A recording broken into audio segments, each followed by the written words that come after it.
Hello friends, எல்லாருக்கும் வணக்கம். இன்றைக்கி சண்டே. எங்கள் வீட்டுக்காரர் கறி வடை வேணுன்ட்டார். ஐயோ, நான் வேறு மட்டனை வந்து கிரேவி செஞ்சுட்டேன் அப்படின்னு எப்படி சரி என்ன பண்ணுறதுன்னு யோசிச்சு பார்த்து கடலைப்பருப்பை ஊற வச்சு சரி அதுலேயே வந்து நம்ம அந்த கிரேவியை போட்டு செஞ்சிடலாம் அப்படின்ட்டு ஒரு யோசனை பண்ணிவிட்டு அதுக்கப்புறம் அந்த பருப்பு ஊற வச்சதோட ஒரு பச்சை மிளகா, இஞ்சி பூண்டு பேஸ்ட்டு, அப்புறம் சோம்பு, அப்புறம் அந்த நம்ம கிரேவி வதக்கி வச்சுருந்தோம் இல்லையா, அதையும் அதோடு சேர்த்திட்டேன்.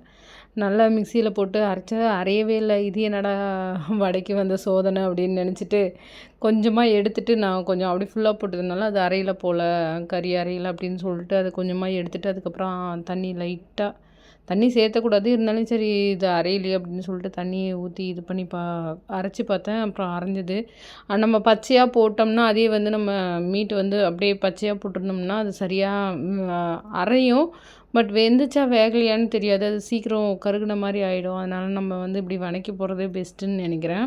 அதே மாதிரி நான் அரைச்சி எடுத்துட்டு அப்புறம் வெங்காயம், கருவேப்பிலை, கொத்தமல்லி இதெல்லாம் வந்து நல்லா சின்ன சின்னதாக நறுக்கி வச்சேன். சின்ன சின்னதாக சொல்ல முடியாது, பொதுவாக நறுக்கிட்டு அது கொஞ்சம் பெருசாக தான் இருந்துச்சு. இருந்தாலும் சரி நறுக்கியாச்சு, இனிமேல் திரும்பவும் மாற்ற முடியாதுன்னு சொல்லிவிட்டு நல்லா அதெல்லாம் கலந்து விட்டுட்டு உப்பு, ஏன்னா கிரேவிலே நம்ம கொஞ்சம் உப்பு போட்டிருந்ததுனால உப்பு அரைக்கும் போதும் கொஞ்சம் போட்டதுனால உப்பு கரெக்டாக இருக்கும். நான் டேஸ்ட் எதுவும் பார்க்கல, ஒன்று போட்டு எடுத்துகிட்டு கூட வெந்த பின்னாடி பார்க்கலாம் அப்படின்னு சொல்லிட்டு விட்டுட்டேன்.